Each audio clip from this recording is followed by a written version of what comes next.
Hi everyone, in this video let's learn about the intermolecular force hydrogen bond. In our earlier videos we had learnt about the intermolecular and intramolecular forces differences. We had also learnt about van der Waals force, and we had also seen what is a dipole-dipole force again, which is one type of intermolecular force.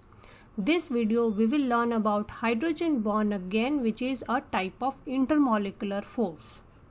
So let's see what is a hydrogen bond. That's again a type of a hydrogen, a permanent dipole-dipole force, but it is stronger than the normal permanent dipole-dipole force. So you can say that obviously it is much stronger than van der Waals force. Now what's the difference? It occurs, that is the hydrogen bond occurs only when an electropositive hydrogen is covalently bonded to either oxygen or fluorine or nitrogen. Now we need to understand that hydrogen bond occurs only when hydrogen is covalently bonded to any one of these elements. Now why is this necessary? It's because oxygen, fluorine and nitrogen are highly electronegative elements. Now this makes the hydrogen, which is covalently bonded to such elements, highly electropositive element or highly electropositive atom which is covalently bonded to either of these three elements. Now when such highly electropositive hydrogen is present in any of the molecule, and when any other molecule which is nearby it has a lone pair of electrons either on oxygen or fluorine or nitrogen, so any other molecule which is present nearby such a molecule containing such highly electropositive hydrogen, that if comes nearer to any other molecule carrying either oxygen, fluorine or nitrogen with a lone pair, then a hydrogen bond is formed between these lone pair and the electropositive hydrogen. So you can say that hydrogen bond is a temporary bond, that is an intermolecular bond, which is again a type of a permanent dipole-dipole bond, but between a strong electropositive hydrogen to the lone pair of either oxygen, fluorine or nitrogen. Now let's understand that with the help of an examples. Examples are water, hydrogen fluoride or ammonia. Now you know that water has an oxygen atom with two hydrogen atoms bonded to it. Now we know that hydrogen is bonded to oxygen with a covalent bond. So this makes hydrogen highly electropositive, and oxygen is obviously carrying two lone pairs.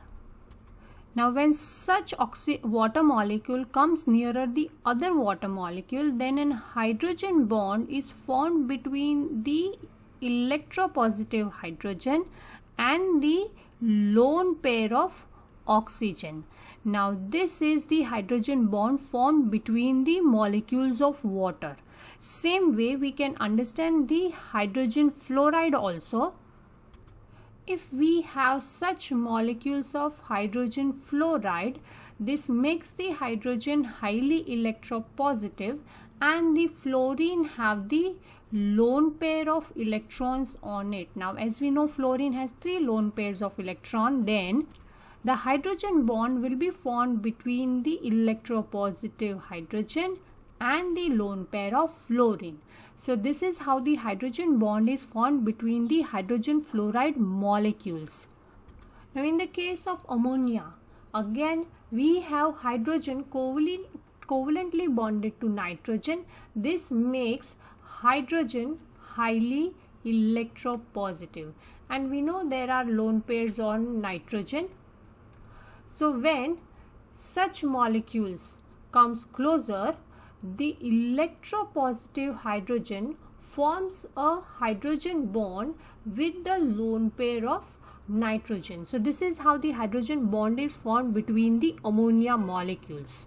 So this is the reason that the intermolecular forces in water, hydrogen fluoride and ammonia molecules is very strong, and for the given mass of these molecules, the boiling point of these three compounds is very high compared to what is expected. So any such molecules, any such other molecules which can form hydrogen bond between its molecule will have a very high boiling point, because hydrogen bond is the strongest of all the intermolecular forces. So hydrogen bond is stronger than the dipole-dipole force, and which in turn is stronger than the van der Waals force. Van der Waals force is also called London dispersion force. So which is, you can say that this is the weakest force. Dipole force is stronger than van der Waals force, and hydrogen bond is the strongest of all the three intermolecular forces. So that's the reason that the molecules having hydrogen bond have the higher boiling point compared to what is expected for their masses. Now, because of the hydrogen bond in water, water has achieved some special properties. So let's see what is that. Ice is less dense than water. Now we know that when ice is kept in water, it floats on the water because of the same reason, that it is less denser than water. Then let's understand the reason why. Now when water molecules freeze and makes an ice, it makes a lattice arrangement as shown in the figure here. Now let's understand, this red molecule is an oxygen atom with hydrogen atoms bonded to it here in the diagram. Now you can see that this makes an hydrogen bond with the other molecule again, which is a water molecule shown here in the diagram. This hydrogen is again making a hydrogen bond with another water molecule. This again making an hydrogen bond with another water molecule. So this is how many water molecules comes together when it freezes and makes a tetrahedral kind of arrangement. You can see such an tetrahedral arrangement which water makes when it freezes, which gives it a regular arrangement, that is a regular lattice structure. Now we can see that this increases the gaps between these molecules of water. Now these gaps decreases the density of the water. Now that is the reason that ice is less dense than water and it floats on the water. The next property is that the melting point and the boiling point of water is much higher compared to what is expected from its mass, and also it has high surface tension because of its strong lattice structure, which we have shown here in the diagram. Similarly, when water molecules are floating, it's not in the frozen form, still it has a particular lattice structure because of the hydrogen bond. This gives it a high surface tension. Now let's see some exam style questions.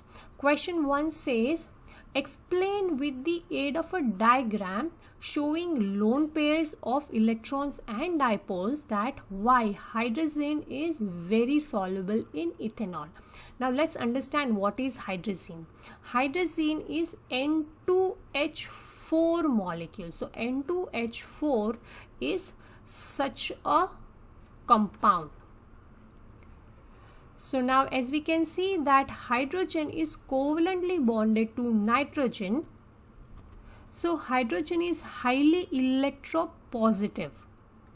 And when hydrazine is dissolved in ethanol, now let's draw an ethanol, but I'm drawing an oxygen and hydrogen as shown here. Now this ethanol molecule have an oxygen with lone pair of electrons. So this highly electropositive hydrogen makes the hydrogen bond with the lone pair of oxygen, and as this hydrogen bond is possible, this hydrogen is soluble in ethanol. The next question is, state and explain the type of intermolecular bonds which exist between the following molecules, that is butane, propanol and ethanol. Now let's see the structure of butane first before understanding the intermolecular force which is present between the molecules of butane. Now in butane you can see that there are only carbon and hydrogen present.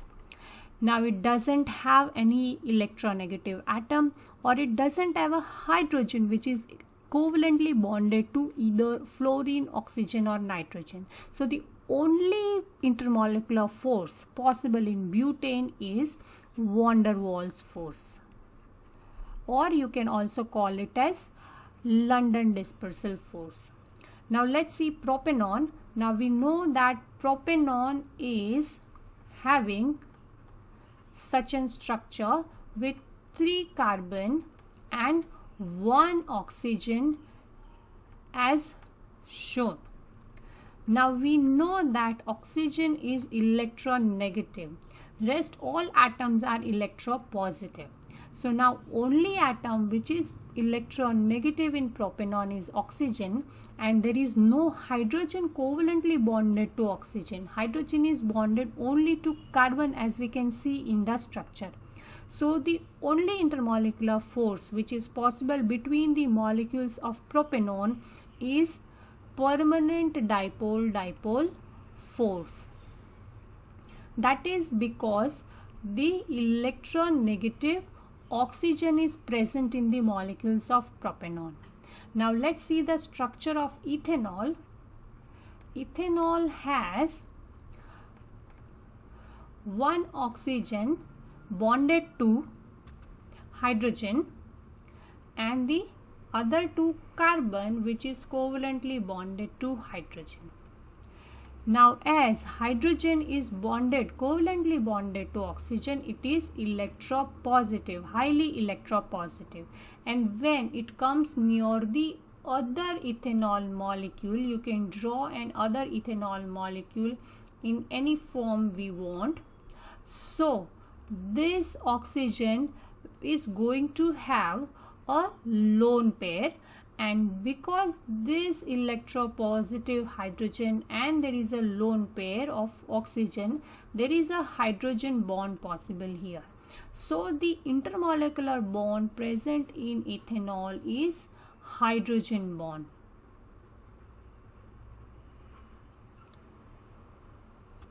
Next exam style question is, which of the following molecules have hydrogen bond between its molecules? Now it's a similar one as the earlier one. Let's see the options. It's methane, ethanol, propanol and carbon dioxide. Now we have already studied the structure of butane, which is similar to methane, but only difference is it has 1 carbon with 4 hydrogen bonded to it. So van der Waals force is present between methane molecules. Propanol, as we know that it has only 1 oxygen bonded to carbon and other 2 carbon atom bonded to this carbon.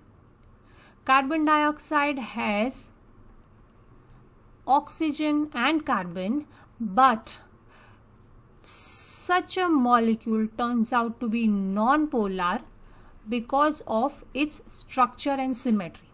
So the hydrogen bond is possible only in ethanol, which has a hydrogen covalently bonded to oxygen with 2 other carbon. So such an electropositive hydrogen will form an hydrogen bond with the lone pair of oxygen of other ethanol molecule. So our answer is ethanol. So in this video we have learnt in detail about hydrogen bond, which is strongest, And in our earlier videos we had learnt about van der Waals force and permanent dipole-dipole force.